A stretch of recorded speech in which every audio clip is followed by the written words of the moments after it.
বাবার আরে তোরা আমার মেরে দিতে পারবি। ওরে আল্লাহ রে।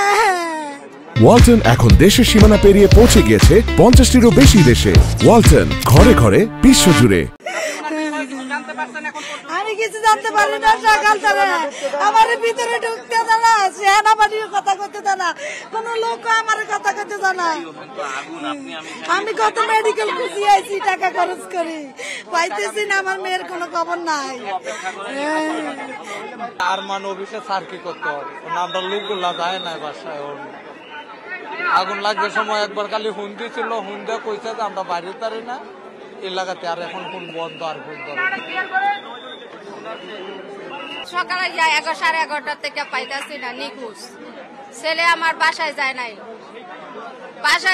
খাইও নাই, এরা জানায়ও নাই, আমার জানায় না যে কোন জায়গায় নিয়েছে, কোন জায়গায় আছে, এরা জানে না। এখন কি আমি ভিতরে ঢুকবো নাকি কি করবো?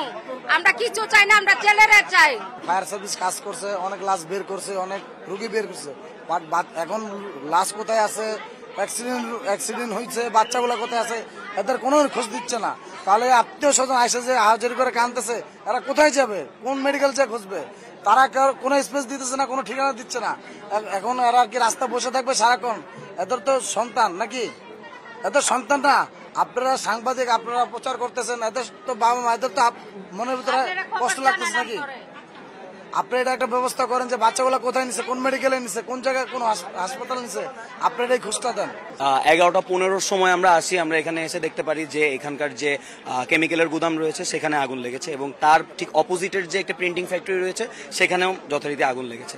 এখানে সাধারণ মানুষজন এবং কারখানার ওয়ার্কাররা আগুন নেভাতে তখন ইতিমধ্যে ফায়ার সার্ভিসের লোকজন আসে, এবং আগুন যেহেতু এটা কেমিক্যাল দ্বারা সৃষ্ট আগুন, সেই আগুনের যথেষ্ট পানি দেওয়ার কারণেও আগুন আরো বেড়ে যাচ্ছিল, এবং ইতিমধ্যে তার মধ্যে বেশ কয়েকটা সিলিন্ডারের বিস্ফোরণ হয়, এবং এই বিস্ফোরণ হয়ে বেশ আগুনের ফুলকে একদম প্রায় 7-8 তলা পর্যন্ত উপরে চলে যায়। তার পাশাপাশি উপরে ওই পাশের যে বিল্ডিংটা ছিল, যে একটা আন্ডার কনস্ট্রাকশন বিল্ডিং, সেখান থেকেও পানি দেওয়া হয়, এবং অল্প সময়ের মধ্যেই ঠিক তার অপোজিটে যে প্রিন্টিং ফ্যাক্টরিটা আছে সেখানে আগুন পৌঁছে যায়। এটা আসলে এখনো আমরাও বলতে পারছি না যে মাঝখানে একটি রাস্তা থাকা সত্ত্বেও এই পাশের আগুন কিভাবে ও পাশে গেল, এবং তার পাশাপাশি ওই পাশে যে প্রিন্টিং ফ্যাক্টরিটা ছিল, দ্বিতীয়ত যেখানে আগুন লাগে, আমরা যতটুকু ধারণা করছি যে হতাহত যারা রয়েছেন সেখানে ওই বিল্ডিং এই হয়েছে। আমরা ইতিমধ্যে একটু আগে শুনতে পারলাম ফায়ার সার্ভিস বললো যে 9টি মৃতদেহ শনাক্ত করা গেছে। তবে এই পাশের যে প্রথম যে ফ্যাক্টরিতে যেখান থেকে আগুন লেগেছে সেখান থেকে কোনো হতাহতের কাউকে পাওয়া যায়নি, এবং আমরা ঘটনাস্থলে থাকা অবস্থায়ও আমরা সেখান থেকে সবাইকে আগুন ছড়িয়ে পড়ার আগেই বের করতে সক্ষম হই। তবে অন্য পাশে যে প্রিন্টিং ফ্যাক্টরিটা ছিল সেখানটা থেকে হতাহতের মানুষজন পাওয়া গেছে, এবং এখন পর্যন্ত আমরা নিশ্চিত না যে আসলে কত মানুষ বা কত রোগ গেছে, তবে আগুন মোটামুটি নিয়ন্ত্রণে আছে।